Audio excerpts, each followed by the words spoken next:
what do you think about Ghislaine Maxwell and the trial and so on?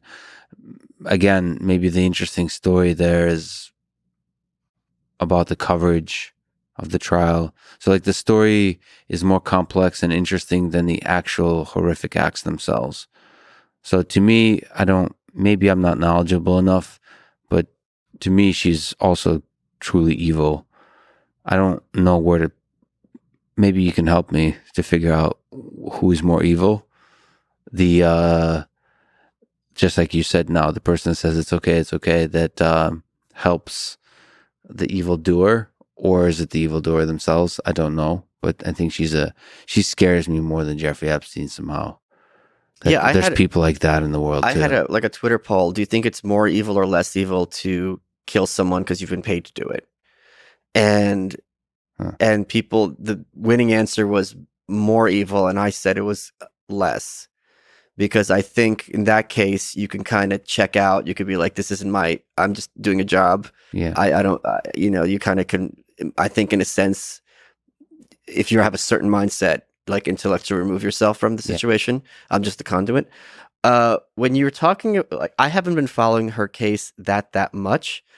It's because you mostly watch CNN and CNN's not covering it. Well, I think my broader point would be people who are untouchable and who know they're untouchable do much worse things than those of us who aren't that way can appreciate. Like, I was just talking about on Twitter about Rosemary Kennedy.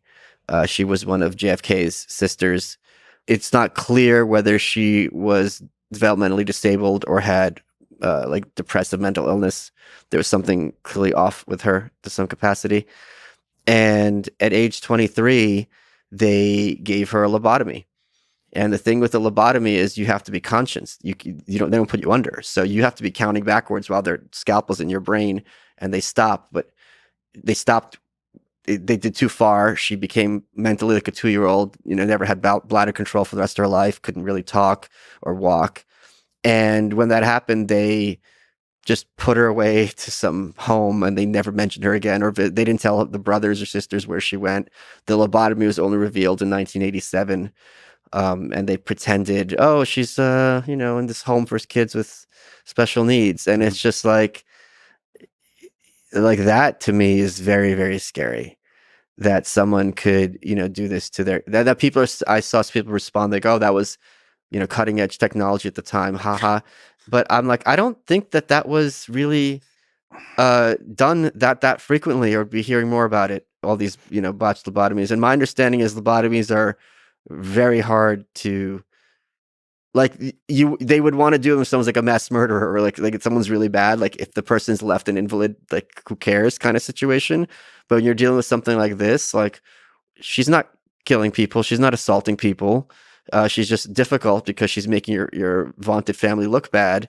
So So that's, to you, that's, what is it, like psychopathy or something like that? Like, you don't care about, you do horrific things and you don't really care. I can't diagnose Joe Kennedy, but what I would say, like with Ghislaine Maxwell, I can't empathize because I don't understand.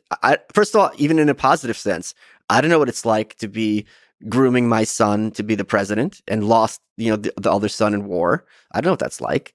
I don't know what it's like to be so wealthy. Like, you have to give Joe Kennedy credit, because a lot of what he was fighting for was to allow, Irish people and Catholic people acceptance into like high society, Yeah. and he was up against a lot of pressure with that. And he's like, I'm gonna, screw these people. I'm gonna be recognized, and we're gonna make people recognized. So there's something to be said for that. But I mean, I can't relate to people like him.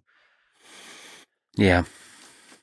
But I mean, that, like, is just terrifying. Like, I mean, one of the big reasons I'm an anarchist is, like, when you have someone who has that sense of amount of power over somebody else, a lot of times they're going to do bad things and have no consequences.